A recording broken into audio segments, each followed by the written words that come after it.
Hello, people. Welcome to the health potion. Health potion, health potion. Ah, ah. Health, ah, savior of the universe. Dun. Dun dun dun dun dun dun dun dun dun dun dun dun dun dun. Okay. Freddie Mercury would be proud of us. We did Flash justice just there, right there. Yeah, We did Flash Gordon. justice. Actually, like, kind of funny because I heard they're gonna try and make another one of those movies, which kind of Oh confuses me because I thought no. the whole point of it was just supposed to be kind of cheesy in the first place. I don't Yeah. think it was taking itself Oh seriously yeah. at all. Totally. I don't want to see a Flash movie. Well, actually not. Well, not Well, no, no, no, that's Flat or the Flash, but Flash Gordon, Did you know where the they Flash? take it I've too heard the seriously. Flash movie is being written by the guys that did the 21 Jump Street movies and the Lego movie, which has me really excited. If they really, I think it's Phil Lord and Christopher Miller. If those two are involved, I am pumped as shit for that movie. I cannot wait for that. If they're I involved, could. Okay, I mean, I could see that. I just hope that they don't try and make the character too funny, because I mean, like, I feel like a good superhero movie a needs to mix, have its seriousness, but then it needs to have its comedic moments right? too. But like, not like over the top where it's like herp derp, A you strike, know. a good balance between light and darkness. Yeah, exactly. I mean, that's what honestly any movie needs. Any really good movie, like, Yeah. you shouldn't have to like grasp, or you shouldn't have Unless, to like unless it's overtly do unless it's humor. like unless it's like a harmless kids movie, then you don't want to Yeah, see like people yeah, get killed and all that shit. yeah, But even then, some of the best anime movies have people dying in them, so yeah. because But it, I it mean, I don't exposes know. kids to the horrors of the real world at a very young age. Which I I'm also a bit thrown off that they're not going to actually have Grant Gustin in that movie, who plays the Flash in the TV show, because I really like how he does his Flash. But oh, I still haven't seen that show, and I haven't even you seen you Green you Arrow. really need to. It's coming close to finishing its first season, so I don't know if it's going to all pop up on like Hulu or something, or whenever it shows up on Netflix. It's definitely worth a watch. But Yeah, this, yeah, it's been going on for a little while now. It's just that there was like a Christmas break and then like a mid-season break, and then the Flash yeah, has to go run to Germany to go on the Christmas market cruise. yeah, and I mean it also kind of has it's had like a handful of crossovers with like the Arrow cast a few Oh times yeah, so far too. yeah. Um, I've heard all about that from people.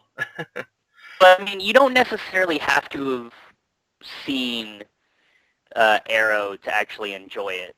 But I mean, one thing you might want to do is actually, I think there's been a couple of times where Flash has shown up on Arrow, like they've done a crossover with each other and things like that. And I would say that in those instances, like it would be worth watching. Like actually the very first appearance of Grant Gustin as Barry Allen was on Arrow.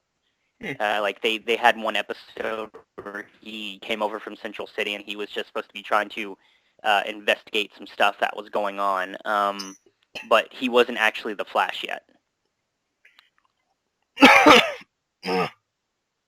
But yeah, no, it's a really good show. Honestly, I'm surprised. It's actually out of all like the superhero based TV shows that are around right now, it's the only one that actually feels like a legitimate like this is a superhero show. Like whereas like Daredevil was like it is. I mean, the Daredevil show on Netflix, like even it was without the damn good. It costume, was even damn without good. the costume, I still think he's a superhero.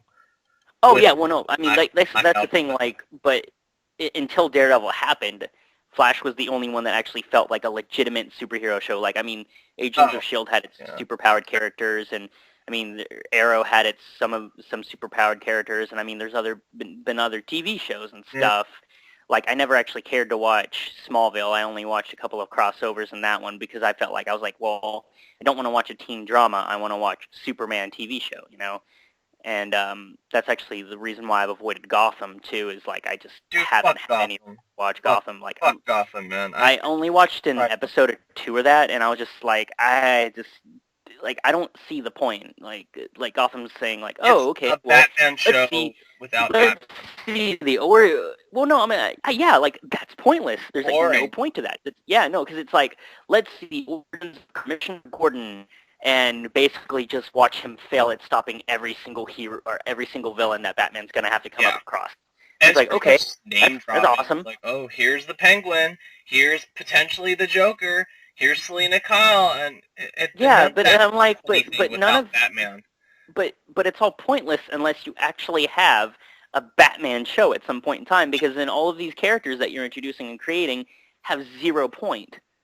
Well, it's also pointless to have it be about Commissioner Gordon because you know he's going to survive every single thing that happens in the series. Yeah, I know. Like it's like he's not going to die because he has to live to like a ripe older age. Yeah. You know, like it's one of those things where like that it's God. I feel like prequel type shows and movies, they have their place if they're done right, but this is just kind of like you're introducing all the villains without actually having the thing that people care about. People read and watch Batman because they like Batman, and right. Batman is defined by his villains. That's why he has the best villains, is because all of his villains are good because they have to meet Batman. They have to give Batman a challenge. So that's why he has the best rogues gallery in comics, hands down. Yeah. But the thing is if you don't have Batman to challenge those villains to do greater things, then it's pointless. It's all going to be mundane. Like, I literally heard that there was just one episode where there was, like, people danced around, this guy might be Joker. That's the episode. Riddler stabbed someone. That's about it. I was like, oh, that sounds really boring. How thrilling. Yeah, no, it makes no sense to me, and I don't even understand why it's a thing. When I first heard about Gotham, I was like, oh, is it going to be like a Batman TV show? And then, no. No. And I don't know, and also the fact that Constantine officially has been canceled, has been picked up, and that just, I mean, I didn't really have that good of a connection to the show, but I mean, I still wanted to see more of it. And I don't know. And the thing that really kills me is the fact that Fox is actually going and trying to pick up more comic book shows that are in the vein of, you know, Constantine. And it's like, well, if that didn't work for you, like, why do you think these are going to work? Dude, Fox cancels everything. If it has anything to do with science fiction or adventure or action. Well, it's like, why did they even greenlight it in the first place? You know, it doesn't make any sense to me. Make a quick buck, I guess. Well, I don't know. Well, and I don't know. Well, at least the cool thing is Stephen Amell, that plays Arrow, said like, hey, if someone picks up, you know, Constantine for another season, I'll guest star in it, you know.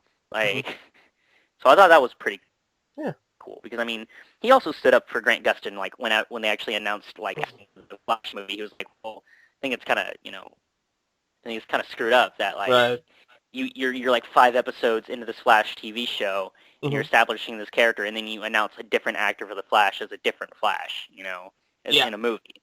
It's just like, what are you doing? Like, that's not how you do things at all. No.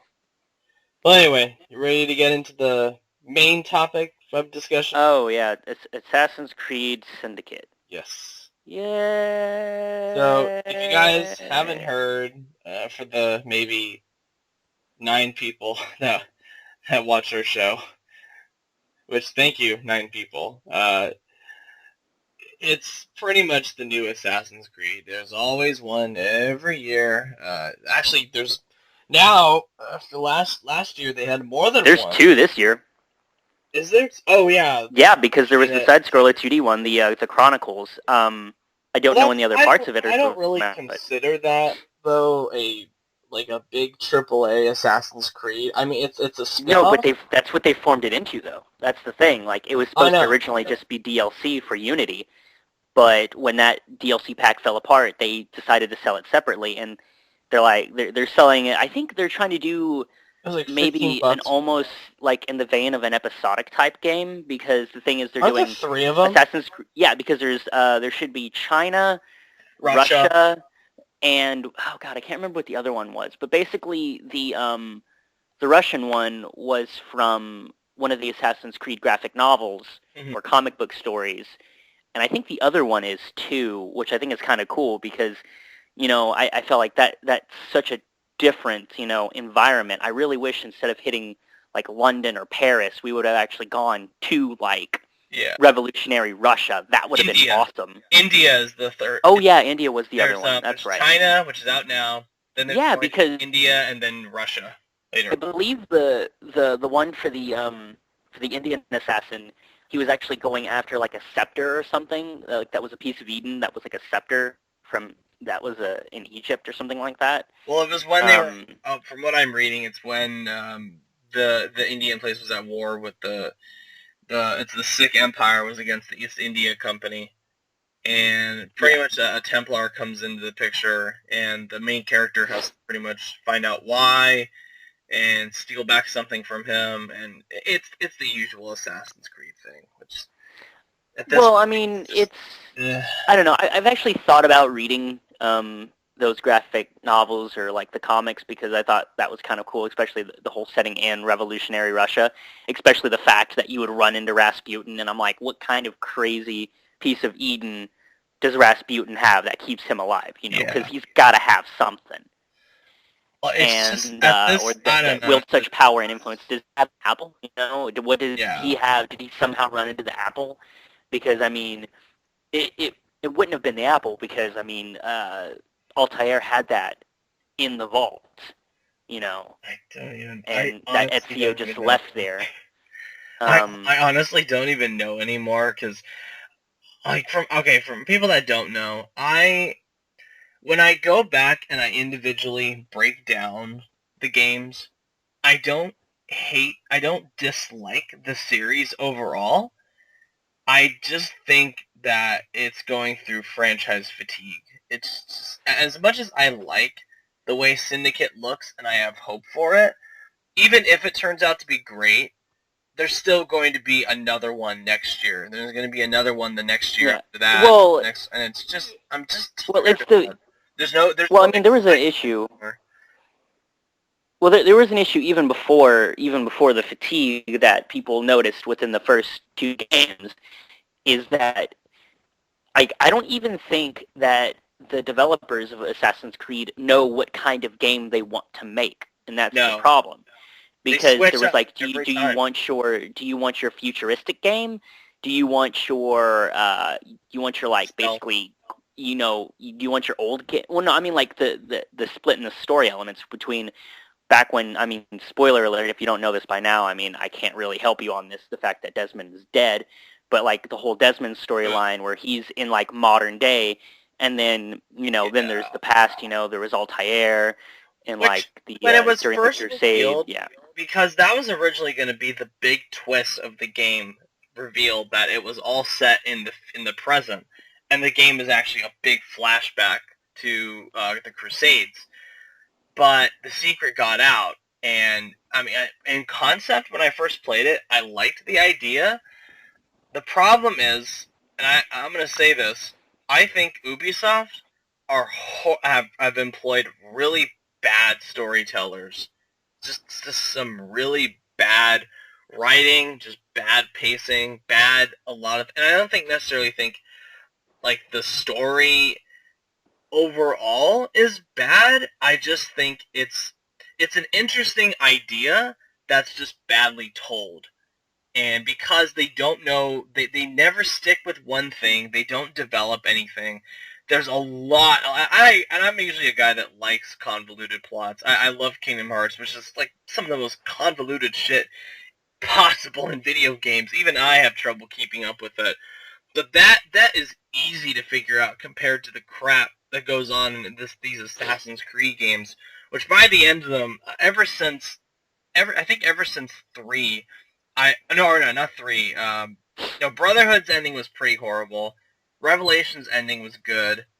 The ending of 3 was awful. I think next to Mass Effect 3, it's my least favorite video game ending ever, because of how much they built up for the past, I think, 3 years is 3 or 4 years is what the series had been going for up until 3. And the way they ended Desmond's story with him being told, oh, well, you have two options. You can either choose to be Jesus, basically, and have Yeah. continue your teachings and twist them to fit their own agendas, or you can die and the world will be spared. And it's just, and then, because at that point, I remember when this happened because I stayed up. I was playing this like really late at night, and I remember getting to this section of the game thinking, finally, after all this stupid endgame stuff, finally getting to this. And when it presented with that choice, there comes an interest, which again would have required a lot of effort on Ubisoft's part to fit this in. But I was expecting it to be multiple endings where you could choose either one. And I wish. I was totally ready to be Jesus.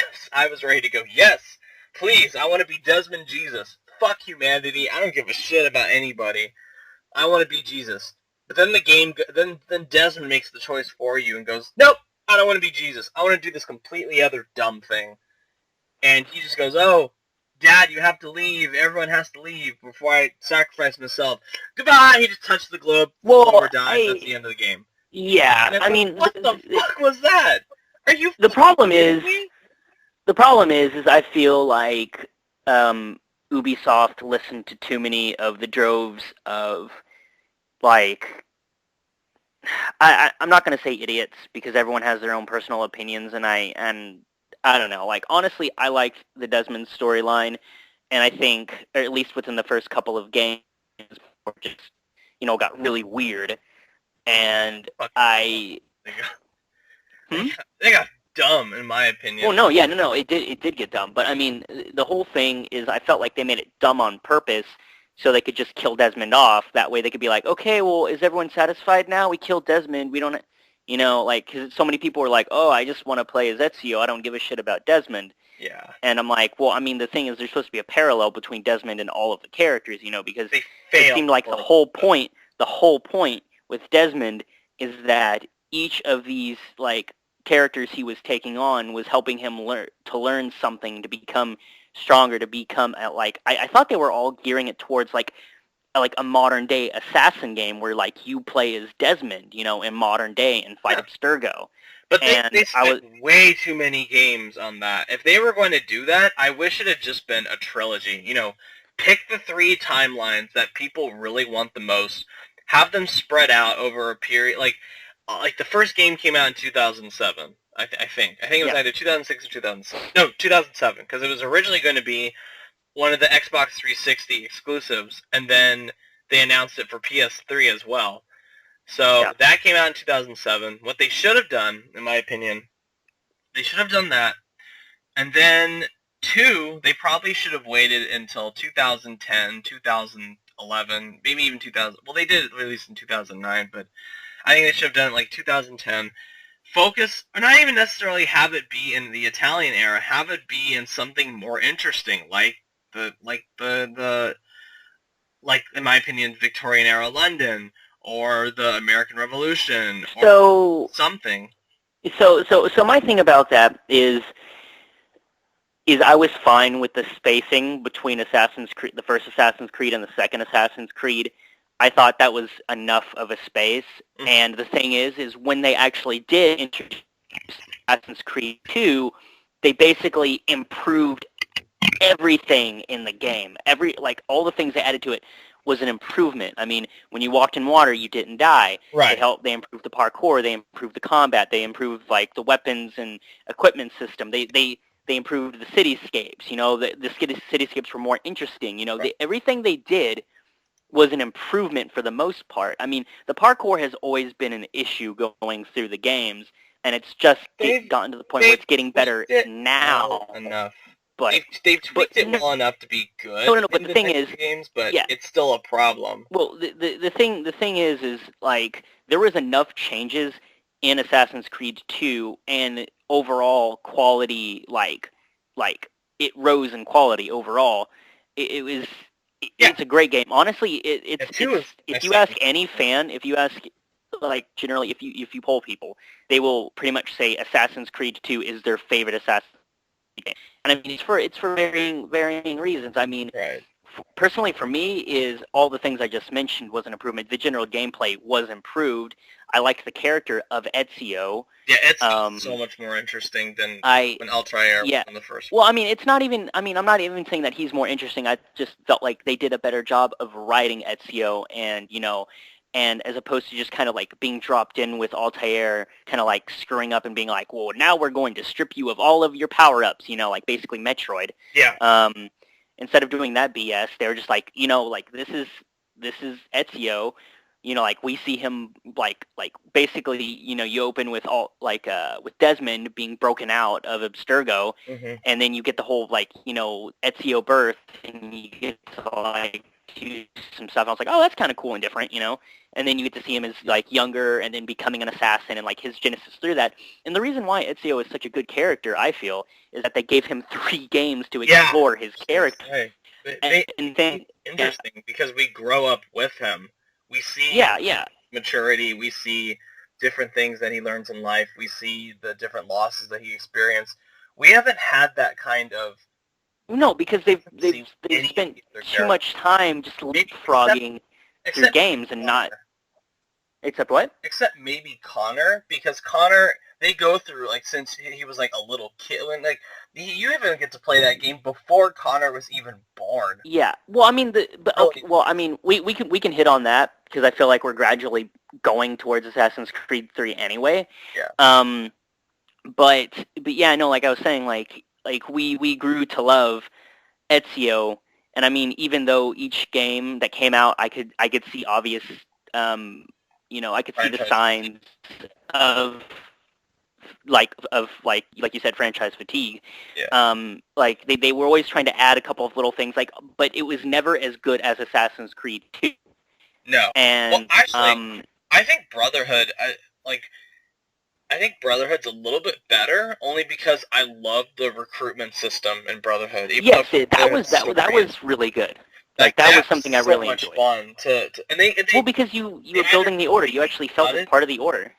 Yeah, well, they either they ruined it in Revelations, they made it way more complicated, and then they just completely removed it from future games, which pissed me off, because that was my favorite part of Brotherhood, and why it's next to Black Flag, it's my favorite one in the franchise.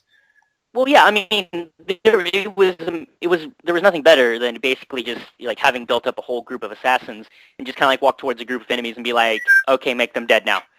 that was a ton of fun. I really enjoyed hand that. Signal. You just stand on top of a large building, just make that hand signal, and you see like 5 assassins come down and just tear apart this group of people. Oh my god! So and I mean, and as opposed to all of the other characters where we see them where they're like, oh, this is their master assassin outfit. It's like, no. Ezio is a grand master. We saw him from like before he was even part of the Order. We saw him from birth all the way until death, quite literally. And the thing is also through Ezio's story, you also get more of Altair's story, which I appreciated in Revelations. In Revelations, yeah, that's when Altair became more interesting to me. Because the thing is the only other time we got any other Altair games, I think there was a couple of mobile games, but I didn't have an interest in actually playing those because I was like, I don't really see how this is going to affect the story as a whole. But yeah, no, and this brings us, to the whole, to Assassin's Creed 3, where honestly the most interesting character in that entire game was Haytham Kinway. Yeah. That whole revelation in that game, literally, I was like, what? Like, literally, when it came to the point where you're playing as Haytham, and then it's like, okay, like, welcome to the Templars. Yeah. And then I out loud said, what? And then, like, half a second later, Desmond said, what? Yeah. So that was a big twist, and I was like, I'm invested in this game now. This is awesome. And then it moved on to A lot of people complained about that opening. They were like, oh, it's so slow. It takes forever when you get to play as Connor. But I actually really liked it. That's probably my favorite opening out of all of them. Yeah, no, it takes its I've time. never actually heard that. Everyone that I've spoken to they've said they've loved that beginning. Yeah, it feels epic. It feels multi-generational. because Yeah. you're getting a deeper insight into who, not only like who Connor is, but where he comes from, what his origins are, what his future conflicts are going to have to be. Because when you see him, like later on in the game, when he fights Hatham or teams up with him, you understand. Well, you not maybe not understand, but you know Hatham's backstory. He's not just some guy that comes in and is like, "Oh, I'm your father," blah blah blah. You've played as him for a good chunk of the game so far, and you know what he's like. You know how dangerous he is, and it humanizes him in a way that only video games can really do. And I think it was a smart idea to do that. But then people complained about it, and they were like, "Oh, Well, yeah, because we're not going to do that." So we're just going to have Black Flag. As much as I love Black Flag, the opening to Black Flag is like, what the fuck is going on? Who's doing well, what? yeah. Black Flag just opens with this big battle and people getting stabbed and shot and Edward running around, and I was like, who the fuck is this guy? Who the fuck is Edward? Who's all these people? Well, the thing is, they went the wrong direction with Black Flag, in my opinion. Like, they were like, well, we had these ship battles in Assassin's Creed 3 that we just kind of tacked on. Which were the best People really part. like that. So, yeah, no, so, like, so they're like, oh, okay, well, the whole game based around that one. I'm like, I can't fault you for that. Yeah. I'm fine with that, you know? And, you know, it's like, well, now we're playing as, you know, Hatham's dad, Connor's grandfather, Edward Kinway, and, you know, we're going to play as him, and, like, you go through and it's like a pirate that became an assassin, or that's trained by assassins. I'm like, oh, that sounds pretty cool, until you realize that he's not actually trained by assassins at all. He's just, you know, a pirate that stole an outfit, pretended to be an assassin. Which I love. Kind of joined the Templars, but then was like, oh, no, this is kind of screwed up. Yeah. And then after killing assassins, joins the assassins. They kind of teach him a few tricks, and then he just goes on. We don't actually see Edward Kinway in his assassin period. We see him in his origin period. And the thing is, by the time that end of that game comes around, you're like, oh, hey, we're actually going to get around to some stuff, and then it just ends, and I'm like, okay, so is there going to be, like, you know, like, are they going to give Edward another game like they did for Ezio? Nope. Incomes are no. No. And that really bothered me, because I was like, I actually got to the point where I started liking Edward, and then I was like, okay, well, okay, that's fine. And then they announced Rogue, and then Unity, and then Rogue. They're like, yes, it's like play as an assassin that became a Templar. I'm like, why are we not just showing Hatham's origin story? Yeah, then? that was, as much as I kind of sort of liked the protagonist in Rogue. I mean, Shay Cormac is fine, but the thing is that's not who people wanted. No, people after Assassin's Creed 3, people were like, I want to see how Hatham became a Templar, because we get some codexes and stuff like that, and I want to know this story. I like the concept of Rogue. I think it's a lot more interesting than anything that goes on in Unity, because Rogue is about you. Oh god, yeah, Unity's horrible. Rogue is about you going after the assassins. You are a former assassin turned Templar. Your mission is to go out and wipe out your former comrades, which is a much which should have been Hatham. It should have been Hatham. Yeah. Considering the very, very beginning of Assassin's Creed 3, when you're Hatham in London and you stab that guy and you think he's a Templar, but it turns out he's an assassin. Yeah. You know. Well, then also, and that's what bothers me. You're taking orders from Hatham like halfway through Rogue, which is like, if Hatham's going to be in this, and Hatham and Achilles, the guy that trains Connor, are in exactly. Rogue, and it's like they're just half-assed in there. I wouldn't say they're half-assed. I think they're the way they're used in Rogue is appropriate. It still isn't all that satisfying in the end, because even like Rogue, as much as they rush through a lot of their stories, Rogue just ends with a big oh, you played this game, now you can get a PS4 and buy Unity. Well, yeah, no, basically it ends on the cliffhanger of you in Versailles stabbing, Arnold's dad. Father, yeah. And then so you're like, oh, hey, a bugged out level, which everyone complains about fucking Unity being bugged as shit. Rogue is just as bad. The thing is no one.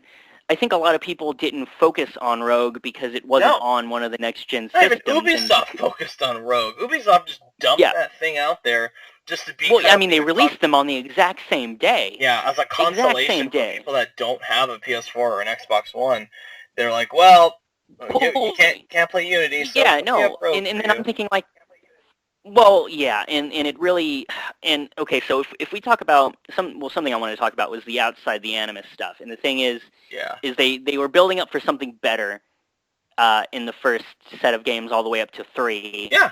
And then when they hit Black Flag, I thought it was an interesting concept of what they did. Like like having the first person walk around, kind of like having the mini hat games and things like that, going around and exploring, finding out more about Desmond, and then finding out more about the Order, and the thing that really the confusing thing is by the end of that, you're supposed to be asleep. You're supposed to be an inside, like, assassin agent inside of Abstergo, finding out information for them.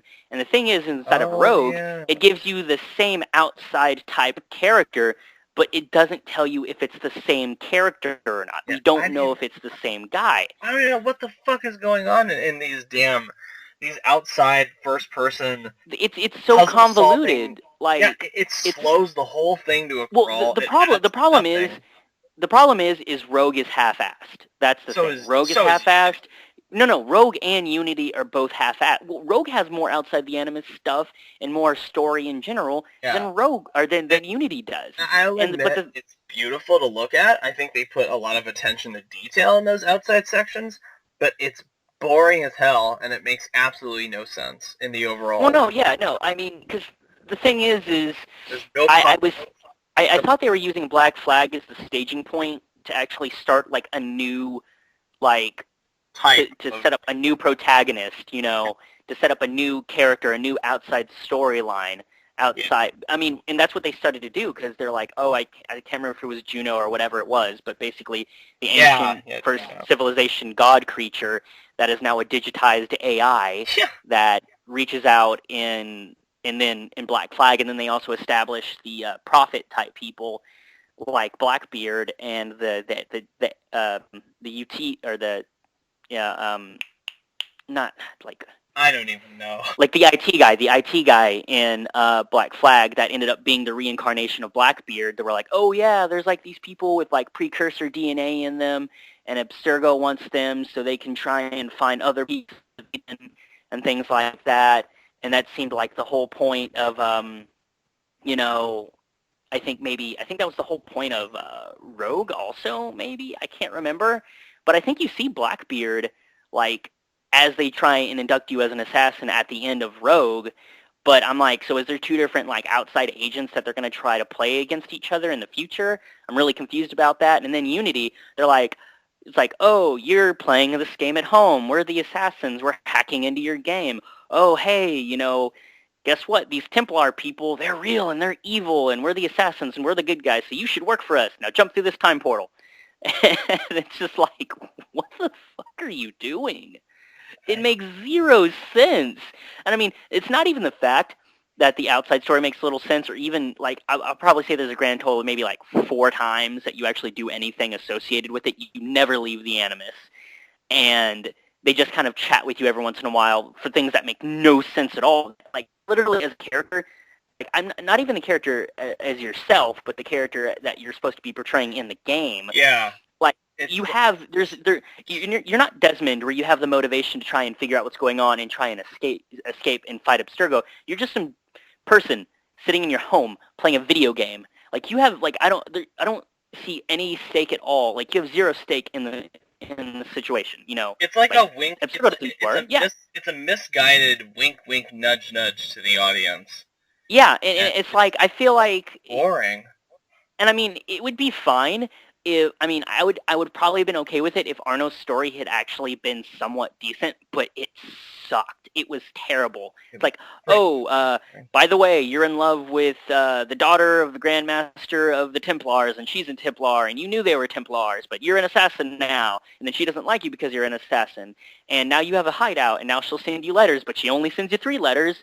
It's like, and she dies to save you. Blah blah blah. Oops. Yeah, and I just don't get it. And then there's basically one of these prophet guys that you're like, oh, hey, this is the whole point you're here is because you're trying to find another prophet.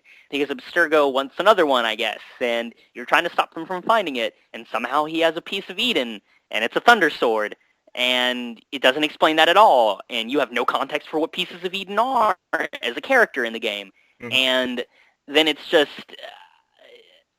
and then you run across another one at the end of the game in that Dead Kings DLC where it's like, oh, you give this to Napoleon. Napoleon goes and wipes out the assassins in Alexandria because he uses this piece of Eden. And it's like, okay, you just handed over to Napoleon this piece of Eden that wipes out the assassins in Alexandria. Good for you. What have you done?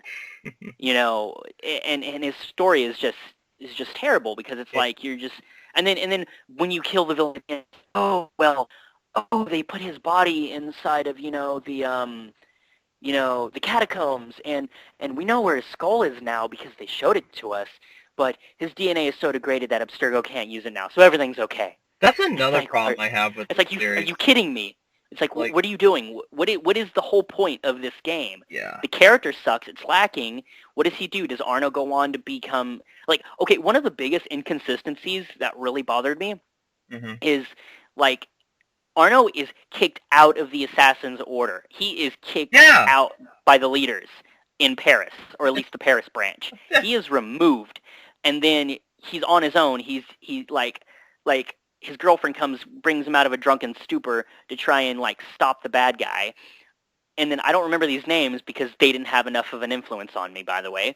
I don't. And that's another problem with this series. Whenever they bring in villains or side characters, I don't, with the exception of 3 and 2, I don't remember, and maybe some characters in Black Flag. It's like I don't remember a single side character or villain. The villains in this game. Besides, I know. Well, I mean, like an Assassin's. Yeah. You said Borgia in Assassin's Creed 2. Oh, that's right. Yeah. Yeah. Yeah, but even then, the fact that I forgot about one of the most like memorable figures in history, that just shows how. Cesare is the other one. Yeah. Oh, yeah, his son. Yeah. Also, no. The daughter. The daughter I liked a lot. Yeah, well, we'll get this, you know. The drink. Well, yeah. Well, so the thing is in Unity they're trying to make a big deal of Elise being a Templar, and it's like, oh, it's a romance between a Templar and an assassin. Altair did that in the first game. That happened in the very first game, you know. And I was like, so you're trying to rehash Altair, but very poorly. And and by the end of the game, the thing is, I avoided my assassin hangout. Because I was trying to be like, okay, well, why would I go to that if I'm not a member of the Assassins? They would shoo me away. And then somehow it's like, this is Arno's Master Assassin outfit. And I'm like, okay. Claudia Borgia. That's who I meant to say. And I'm like, how is Arno an assassin again? Did they forgive him? Did they like, oh, well, you stopped the Templar guy. Good job. You're an assassin again. They never show that. Zero explanation, zero context. Also, what really pissed me off is I was really trying to grind those Enigma puzzles out, or the Nostradamus puzzles, to try and get the basically the suit of armor. The basically like each Assassin's Creed game after like starting with Assassin's Creed 2 had this set of armor that you could wear at the end of the game that was supposed to be really powerful and badass. And I realized it's a skin. Yeah. It has zero effect on your stats. And the thing is by the time you get to the end of the game, you don't even need to like half the crap they put there for you. Yeah. And all the stats is weird, and the multiplayer didn't work. They went the way they wanted to. They removed the PvP element. You know, they should have kept the PvP and had the co-op missions. You know, that would have been at least something, but they just gutted it. Did they take out the PvP in Unity? Yes, there was no PvP in Unity. God, it was just the co-op missions. Really? Yeah, no, that's all. Yeah, no, that's all it was. Oh, there was no PvP. I knew they took out the multiplayer in Rogue, but I expected them to have the PvP in No, Unity. there was zero. That's also another reason why why Rogue was lame, because it was clearly just an attempt to cash in on the popularity of Black Flag. That's all it was. That's the only reason I really wanted to play it, just because of the ship and the fact that it was a more interesting concept. Which even like Unity, when that was first announced, we're gonna move on to Syndicate in a little bit because we're strapped for time today. But Well, yeah, we're almost there anyway. It's like, it's just dull. Like honestly, like, okay, the French Revolution is a really interesting time period. When you read about it and all the stuff that happened, I was really interested about it, learning about it in high school. But in a game, it just doesn't, like, with this kind of setting, it doesn't really translate well into a, I mean, okay, structurally, architecturally, yes, it's good for assassinating people. It's cool to climb the Sistine Chapel, not the Notre Dame and all that, but it's just boring because it feels so much like the first game. It feels a lot like the Crusades. It feels a lot like every other Assassin's Creed game out there, where you climb tall buildings and assassinate people. Well, 3 and Black Flag, they have a different feel to them, which is cool. Like with 3, there really aren't that many tall buildings in New York and Boston and all that. well, because those cities really weren't big yet. Yeah, I mean, use the I was really it was yeah. really cool. And they had to build a new parkour system for the woods in order to navigate the trees and the cliffs and all that, which was really interesting. It wasn't as interesting. Yeah, which I'm really glad that they've actually just kept in the later games, because it's made parkour better. Yeah. Like, like what kind of assassin couldn't climb a damn tree? It's just stupid. Seriously. But I mean, it's like one reason why I was so excited for Unity initially is because I felt like it was going to be. I felt like we were going to get Assassin's Creed 2 again, and we didn't. And because the thing is not only was the character boring, the story was boring, the assassinations were boring. Which again, we're moving more into Syndicate, but my thing, like you said, with Unity, when it was first, like with me, when it was first announced, I didn't really care for the setting. However, the more I saw, like, the trailer and the demo they showed, and I was like, alright, well, this could be interesting. It's kind of my same on the fence we'll see about Syndicate, because Syndicate, I love Victorian era London, I love trains, I love the steampunk stuff, but I don't know how this is going to go. Like, I never know with Ubisoft, because I want to make that clear. I don't like Ubisoft. I think they are the embodiment of a lot of things I consider bad about modern AAA gaming. Like, more especially Unity, which is disgusting the way they weaponized the review embargo to hide a broken, fucked up game, and no 4-minute fucking apology is gonna make me forget about that. Like they did yesterday. With yeah, that's literally how they introduced That's literally how they introduced Syndicate, by apologizing for Unity, and they're like, "Oh, we were a bit too ambitious," and I just went, no, they weren't. They weren't too ambitious at all. They just released a broken damn game. Yeah, and I've seen other, like, I mean, all and boring and derivative, and it just look at Witcher. In any way. Witcher is probably going to be like 30 times the size of freaking Unity, and they're going to be just fine. Even that, I've heard even that has some bugs to it. But any open world game is going to have bugs, but the thing is, there's a difference between bugginess. I mean, because, like, look at Elder Scrolls, look at Fallout. They have bugs, but they were still really good games. Well, there was nothing. From my personal experience, I've had problems with Elder. I mean, I still love Elder Scrolls. I love Fallout. I couldn't even play New Vegas when that came out because of a bug that prevented you from actually going into New Vegas, the Strip and everything. Which the thing is, you can't blame Bethesda for that, though. That was Obsidian. I do. They had a hand in that. I know it was Obsidian that developed it, but Bethesda. Obsidian traditionally fucks their games up. By the way, not necessarily. No. They do. They screwed up the sequel. They did South Park. The Old Republic. That game was buggy and unfinished. Well. I mean, I like Obsidian. I think they're a good company. It's just, I think the engine that Fallout and Skyrim run on, I don't think it's as polished as it, because it's so open world, it's so ambitious, there's so much to do, that I don't think they what's the term? They don't optimize enough for like a successful launch date. There's always going to be problems with it. And even if they announce Fallout 4 this year, which they're most likely going to do. I'm going to be happy as a fucking clam. I'm going to be screaming my head off if they announce that, even if I'm at work. But I'm still. Oh yeah, no, that's a day one buy for me. Yeah, I know there's. Oh no, yeah, no, that's the thing. Any open, like, the thing is I'm willing to accept, certain glitches or bugs in open world games, but the thing is when you ship your game, they should only be very, very minor things. Like the things that I ran into when I played Skyrim when it first came out. Right. Was, I mean, there were some clipping things. There was things where, like, the dragon skeletons weren't disappearing. So, like, that still happens to me to this day. Yeah, but I mean, those are things that don't actually break the game for me. Those are just kind of like little things that are just kind of like there.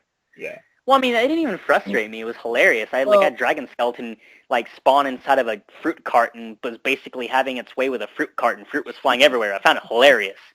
But the thing is, like, there's a difference between that and then Unity, where people don't have skin.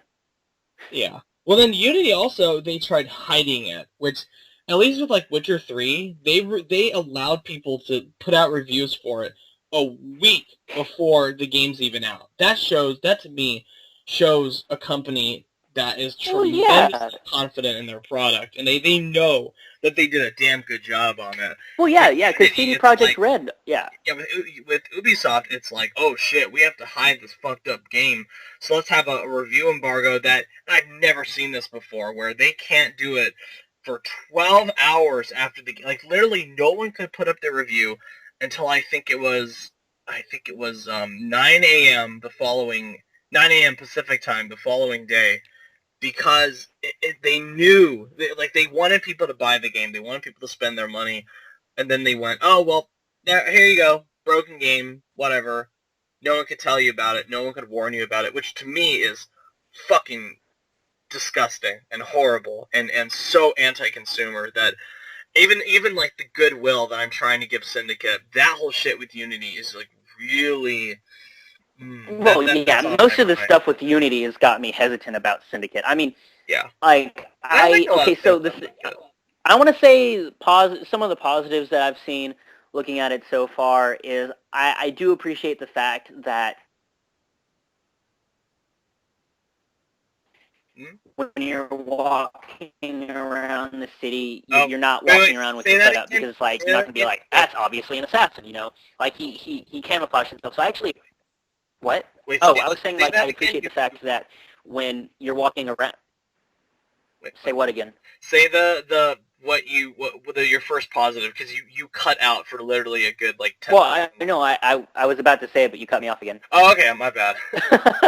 No, it's cool. I was like, what's going on over here?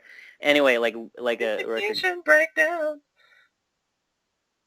Going back and forth. Anyway, but yeah, the first positive I have to say about it is the fact that when you're walking around, he's not walking around with his hood up. He looks like, he's not like, oh, look, I'm obviously an assassin walking around like every single other assassin, in Assassin's Creed games. I like how his outfit is just kind of camouflaged, but, I mean, that's one thing.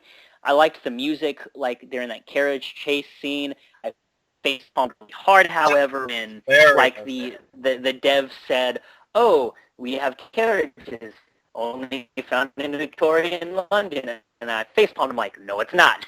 That was awesome. What I roller places, friend. But is that the horse carriage when he's like, I'm an assassin, I'm gonna be all stealthy. Then when he gets in the horse carriage, he's just tearing ass through the London streets, running over people, which they say assassins never harm innocent people. Yeah, no, that threw me off. I was like, wait a second, haven't you been booted from the Animus already? Because seriously, every other game, like, if they let you get one, you screw up. Some games won't even let you get that, but like sometimes they'll be like Arno never killed an innocent or something like that, or didn't harm the innocent.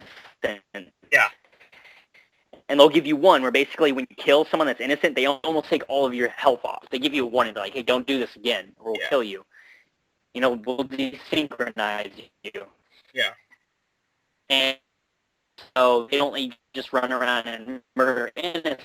And the thing is with that, I was like, Jesus Christ, you're mowing over people left and right. That's not good. That's bad.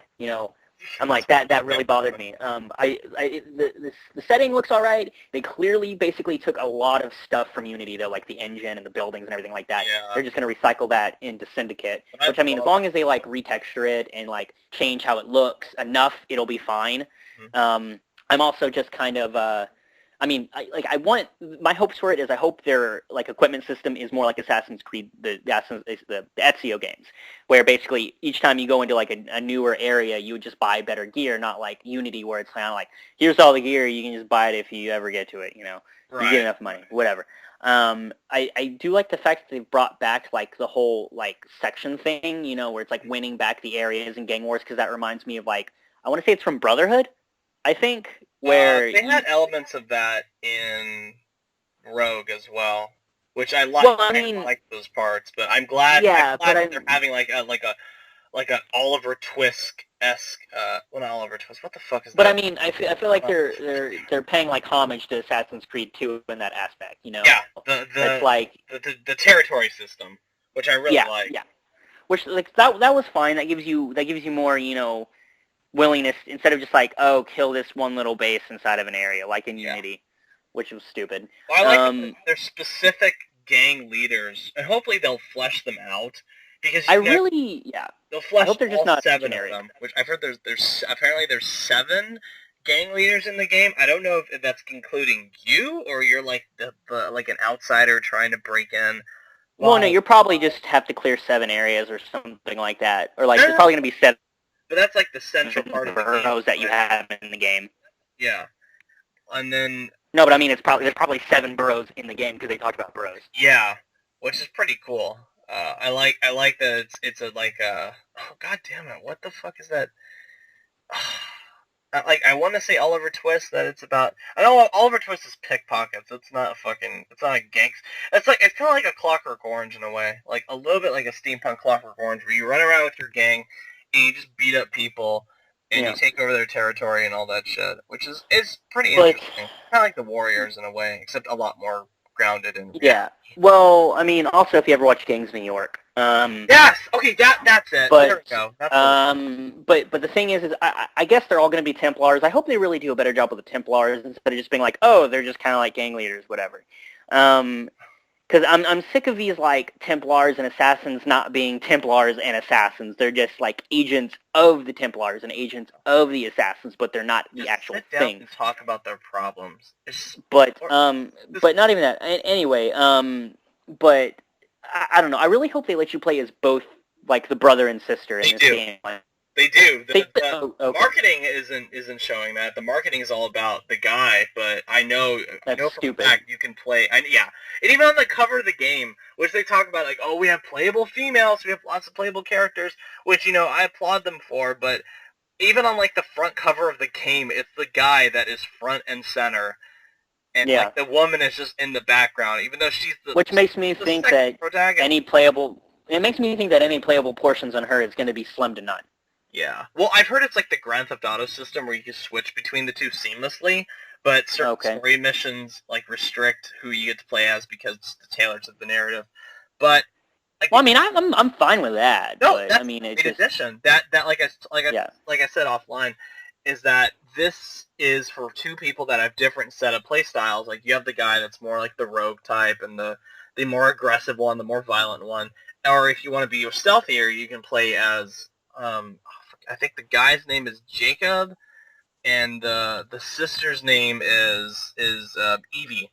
So you get to play Evie, and she's the more stealthy of the 2. So it's for 2 people, 2 different players with 2 different sets of play styles, which I really like. And that's improvement. That's something the franchise needed. I really hope they bring back. It's Ubisoft. Their problems with women in their games is so troubling to me now, and like, especially after Watch Dogs, that I'm keeping a very close eye on this. Well, yeah, but the thing is like okay, so it looks like they have promising characters. If they make the characters good, likable, they actually have a decent story. They explain their stuff. They need to explain their stuff. They have not done that in the past 2 games. Yeah. Past 2 to 3 games. But they need to get a return to this. I think I started dialing a number by accident. Can you hear me? Yeah, I can hear you. Okay, well, I started dialing. Anyway, they need to get a return to the outside Animus story, because if they're just going to introduce all this stuff, it's like they either need to have zero outside Animus elements at all, or they need to do a better job of it. Yeah. You know, because the thing is like, they've put such lack of effort on the outside Animus stuff that people are like, I don't really want this, you know? No. And because it's been done so poorly. Unity didn't really have it. It was done poorly. Rogue, it was just kind of there and to use for mini games and to break up like the gameplay itself, which is just, it was done poorly. And Black Flag, like, I thought they did okay with Black Flag. Like, there was a lot of stuff looked through, I felt like it was more about exploring the world of, like, Assassin's Creed or anything else. The front and center of that game is the ship mechanic. That's absolutely what it is. The combat, like the hand-to-hand stuff and the assassin stuff, that's all secondary to the pirate stuff. Well, yeah, no, but I mean, the thing is, like, outside stuff when you're actually walking around as, like, the Abstergo guy.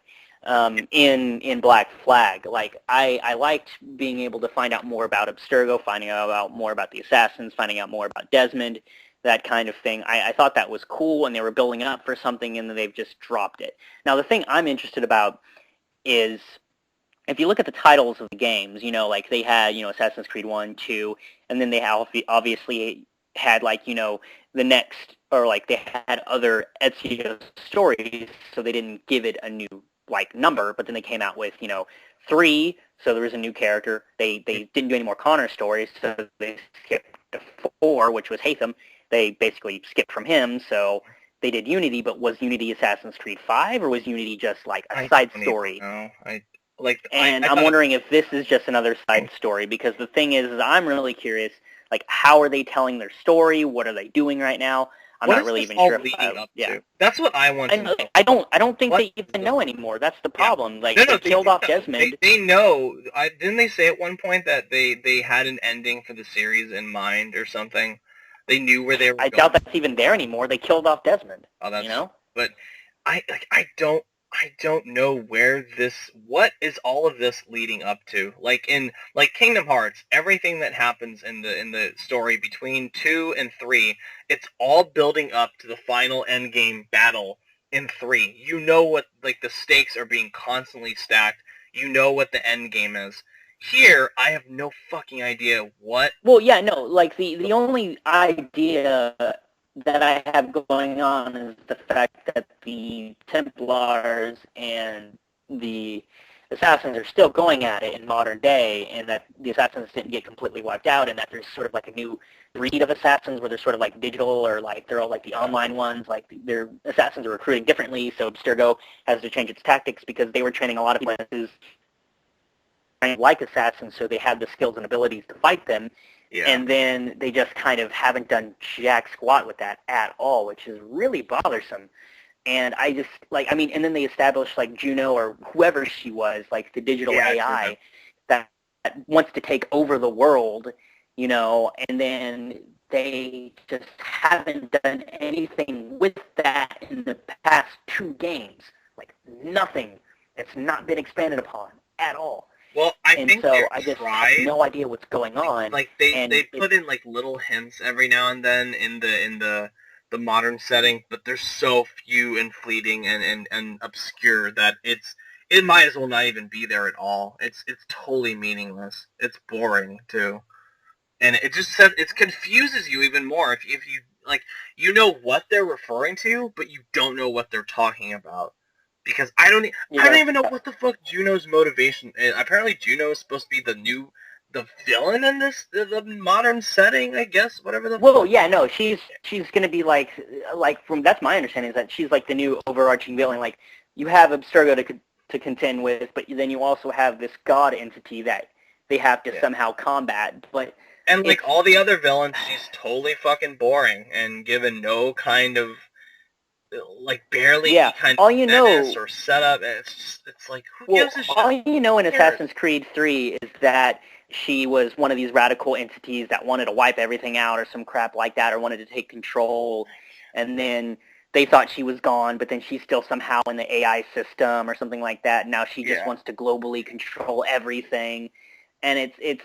I mean, I don't. Nothing about this series, like this series to me, when it was first starting out, it used to feel mythic. Like there was this mystery to it, and they screwed it up. Yeah, they turned it into like they turn it into like the location of the week kind of thing, where it's this year. Yeah, they're like, we're gonna go here now. We're gonna go here now. Yeah, this year we're gonna do America. Next year we're gonna do Paris. This year we're gonna do London. Next year we're gonna do, I don't know, Uzbekistan or whatever the fuck, or Kazakhstan or Paris again or what other locations can they do now? Now they're doing India, they're doing China, they're doing Russia. People want a fucking feudal Japan one. They're not going to do that shit. They don't want to do that. They know that. No, no. They can't do a feudal Japan one. Well, they can't because they can't because the thing is they're moving ahead in time. Yeah, like I said, like the last back.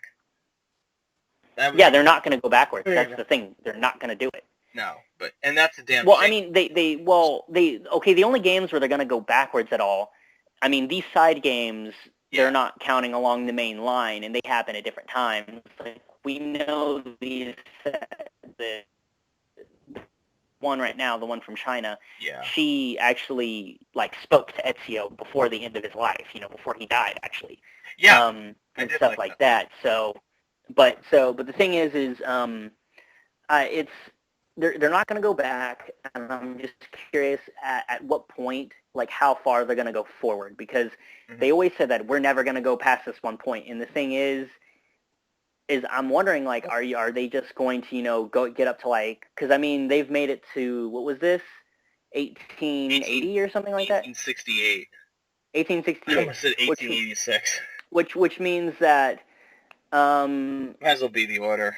Eventually, they're going to hit the 1900s, and they have to decide if they're going to stop at World War I or not, or if they're going to basically maybe go back and make that precursor game. I'd rather they do World War II where you fight Nazis. That'd be awesome. I'd love to see that. They're not going to go to World War II, though. They've already said they're not going to go that far. I love that. That pisses me off, because it's the most interesting time periods, and they're like, no, we're not going to do that.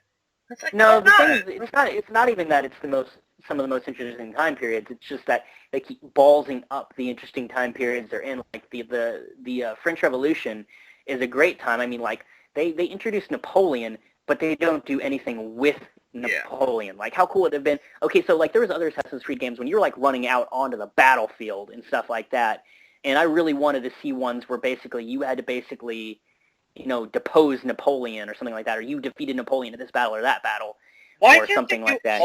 Timelines. I would what bothers me about this series, as much as they want to be historically accurate, them being historically accurate kind of makes it boring, because you know what's going to happen.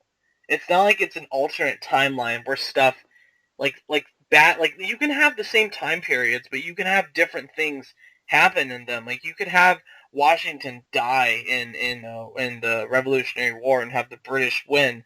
You could have the French die much earlier in the Revolution. You could have the Crusades. You could have the Christians completely wipe out the Muslims during the Crusades and have it be this kind of alternate history thing, which that would make each time period more interesting because it adds mystery to it. It adds a sense you don't timeline. You don't even need them to drastically change anything to add mystery. That would make it interesting. No, hold on. In the first game, though, the very first mission with Altair, you come across the Holy Grail, or the Ark of the Covenant. That was awesome. And the thing is, but that's the thing, because they have so many opportunities to add to these timelines, they don't have to do an alternate world thing, but they just basically keep a list of things that are historically factual and accurate, and just kind of have the things where it's well, we don't know what happened here. We don't know what happened here. It feels that's what was so cool. What? It feels kind of restricted because of that. I don't even think it feels restricted, because they can literally do whatever they want as long as they just have the major plot points connect, where it's Napoleon becomes king.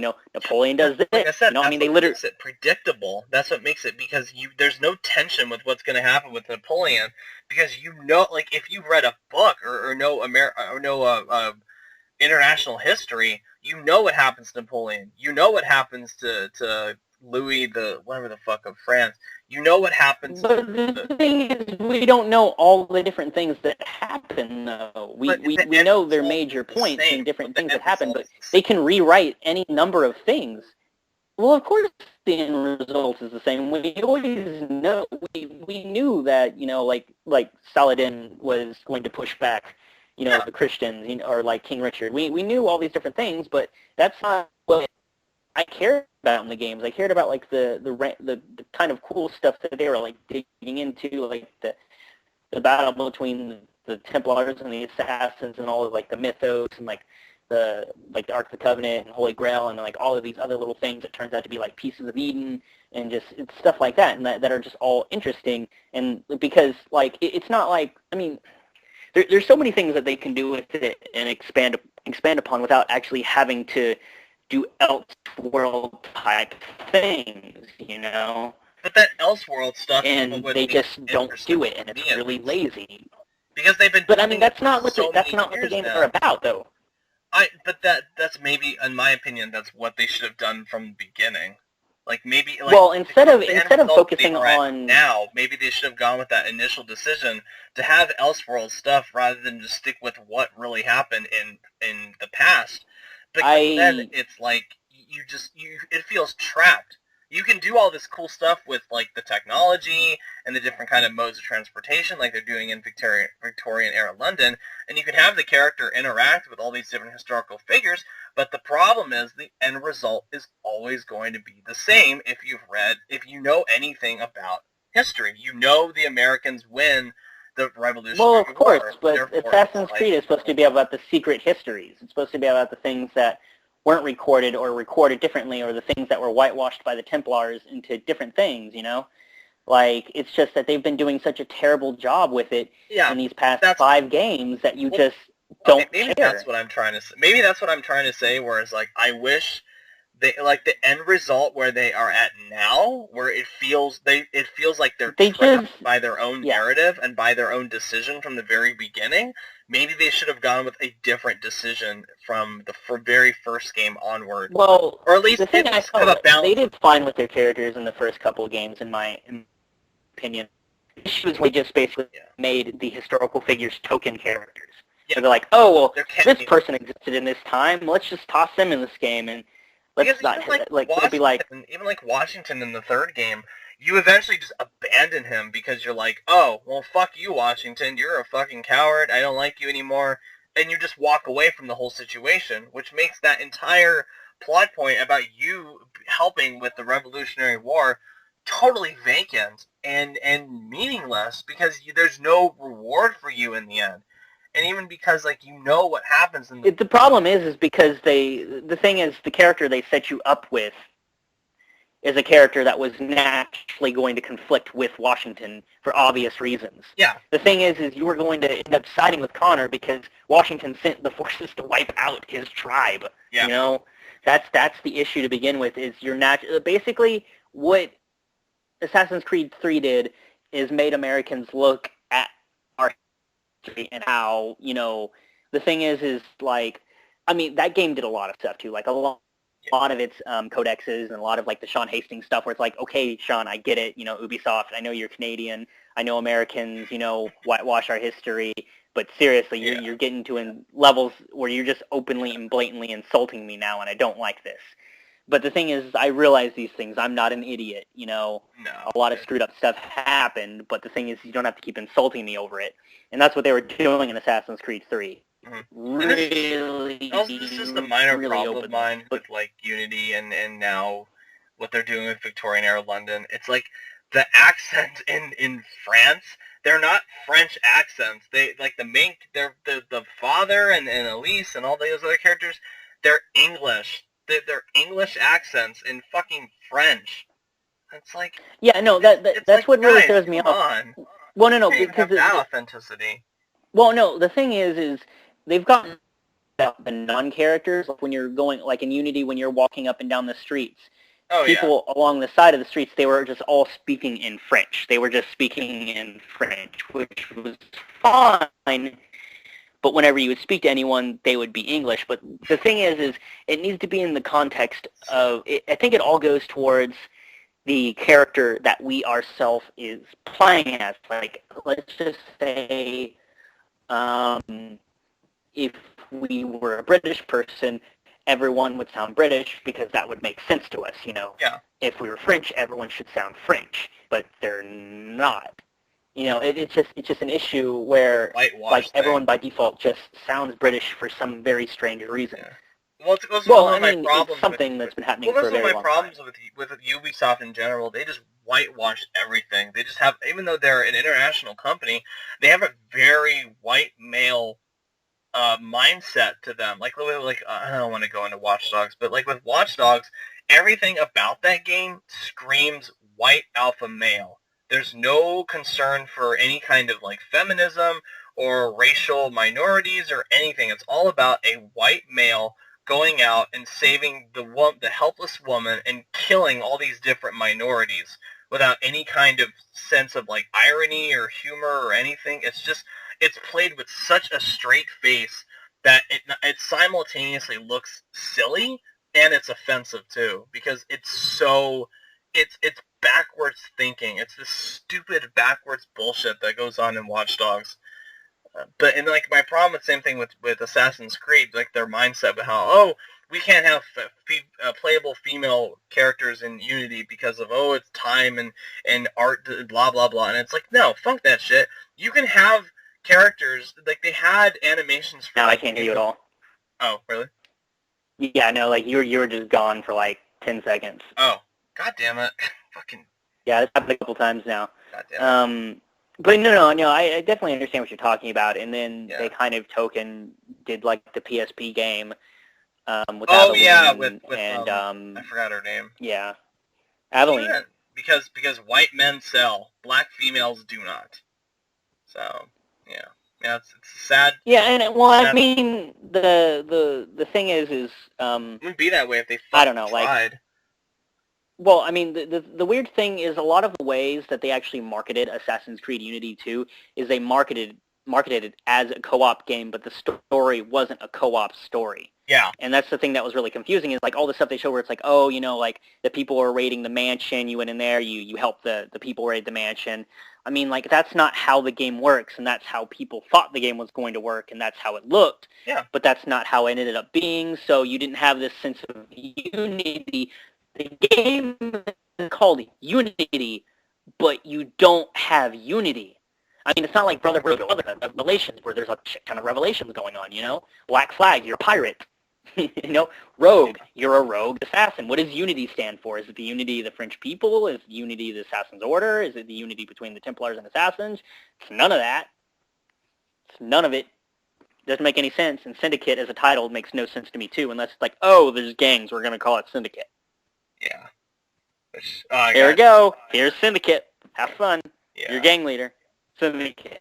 Well, I got a few minutes left before I gotta head out, but yeah. I mean, it's just I don't know. I mean, like I said, I have hopes for Syndicate despite my issues with Ubisoft, but I'm honestly, and the one thing I give props to Unity to Syndicate for is that they actually showed gameplay.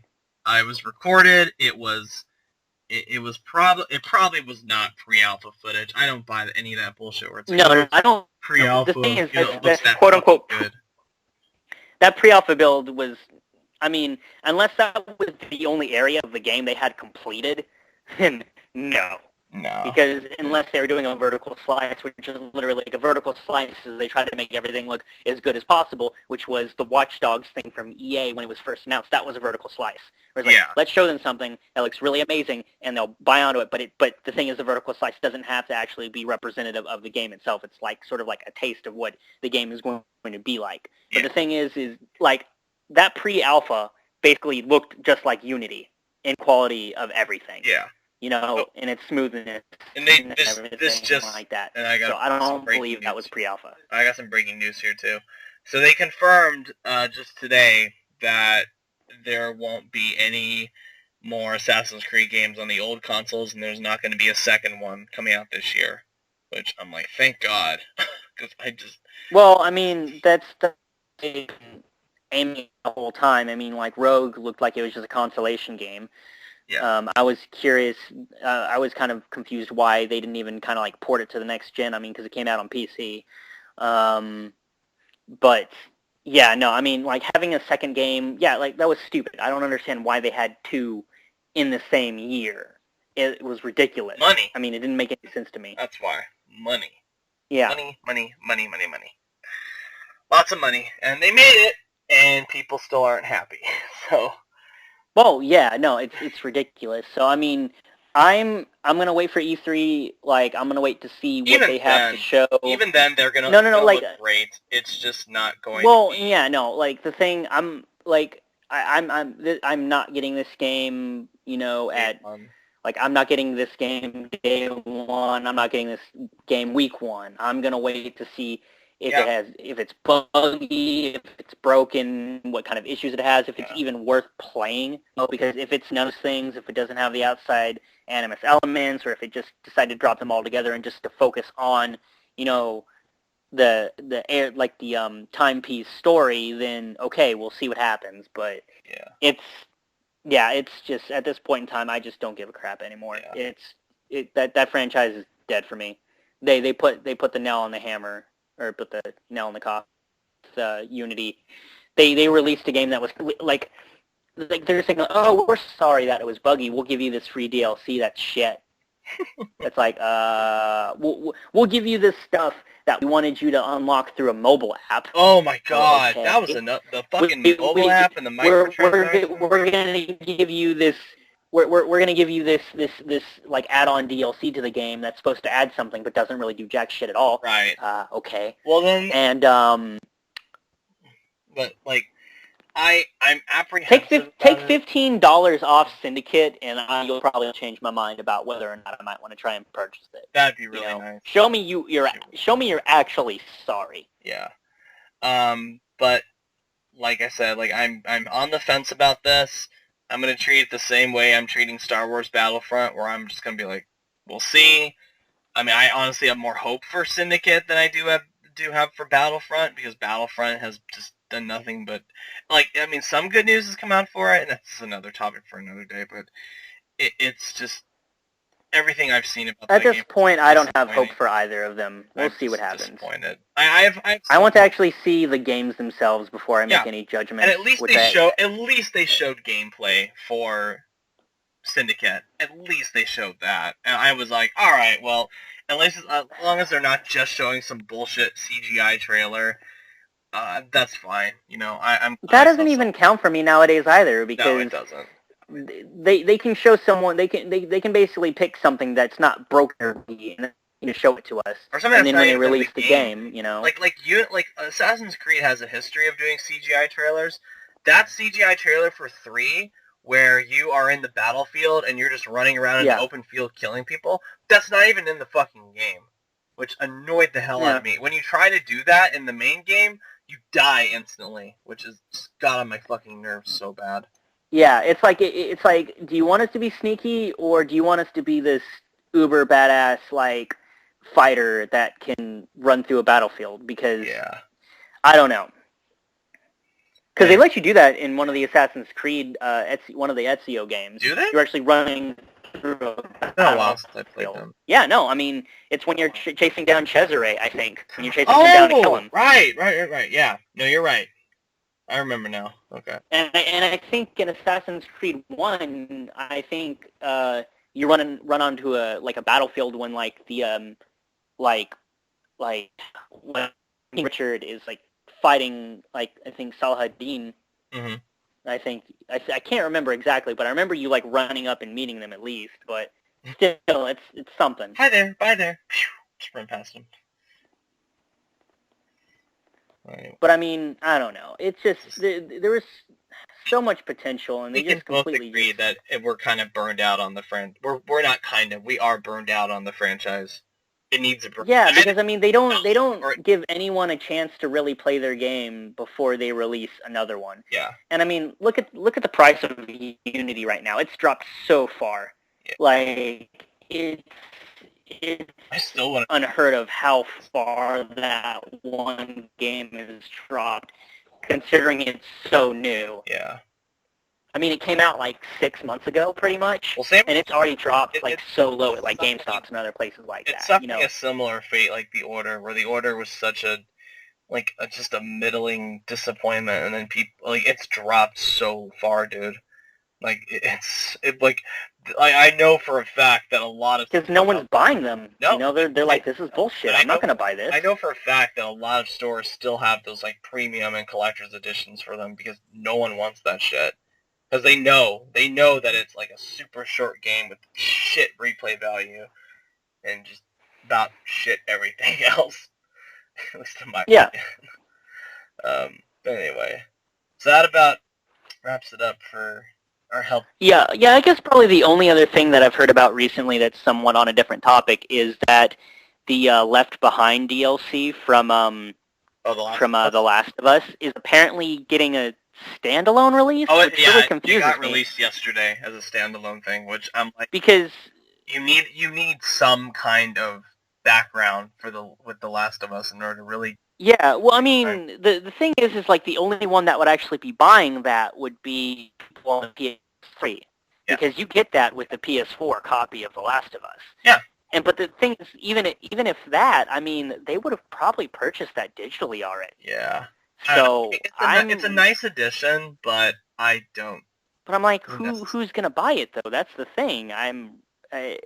Somebody maybe that bought it on the PS3 never got to play it, but then they didn't want to buy the game all over again. They just wanted to play Left Behind, I guess, which I understand. I guess. I guess that makes sense. Yeah, that's the only one that I can come up with. I don't know. I mean, if there's any sequel that I would be more looking forward to in the future than anything else, that would be the Last of Us sequel. That's probably, hopefully, going to take its time. That's for another day, because I have my own thoughts on that. But but I mean, but at least we know that one team isn't just, there's not some separate team trying to grind that out. That's the same that's working on, Uncharted right now. Yeah, Naughty Dog, the difference, if Naughty Dog, if Uncharted 4 makes its deadline now of spring 2016, it will be an almost 5-year gap between the last one and this one, which is good, because they went off to focus on something else, and now they're coming back to the franchise that makes what they are now. Yeah, which I feel is I feel like everyone in a creative sense needs that, because you need the time to step away from your creation and then look back and be like, okay, well, learn new. Looking back on it, that thing didn't really work. But the thing is, like with Assassin's Creed, it's coming out every year, and I know they do technically have different teams working on it.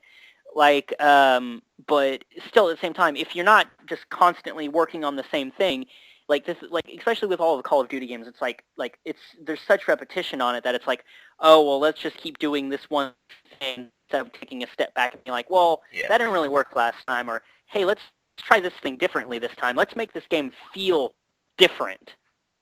That's the problem, is too many of these games feel exactly the same. It's just like cut and copy paste. It's just it's too much of the same. Out, man. I hate to break you up, but I gotta head out pretty soon. Yeah, no, it's fair. All right, but yep. Yeah, that was our episode on Assassin's Creed. Woo! Yeah. I mean, like I said, we both agree that the franchise it either needs help or it needs to die, be put to rest. Honestly, I wish the creative forces of Ubisoft would just put this down, go work on something else. Come back in 5 years. Yeah. Give people enough break to actually care about it. But anyway. Yeah. All right. Yeah. Oh, man.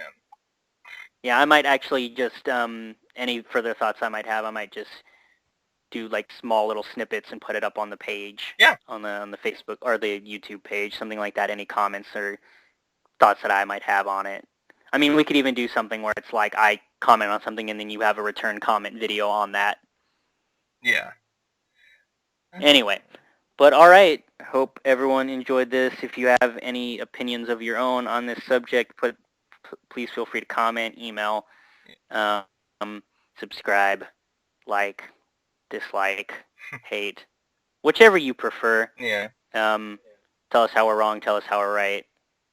Either whatever you like. Whatever you like, as long as you drink down that health potion. Recharge. Alright, man. Have a good one. Okay. Also, if you have any ideas for what you want us to talk about, and we'll probably try and do that next week. But anyway, y'all have a great evening, noon, night, morning, century. Oh no, next week. Next week's got to be. Are you getting Witcher day one, or are you gonna wait for that? I don't know yet. Okay. Because if you get it, day one, we could do like our impressions about it so far. Yeah, no, we'll have to see what happens. Because honestly, even if I do get it, I haven't had a chance to really touch my PlayStation in about a week for different reasons. Yeah, no worries. All right. See you later, guys. All right, have a good one.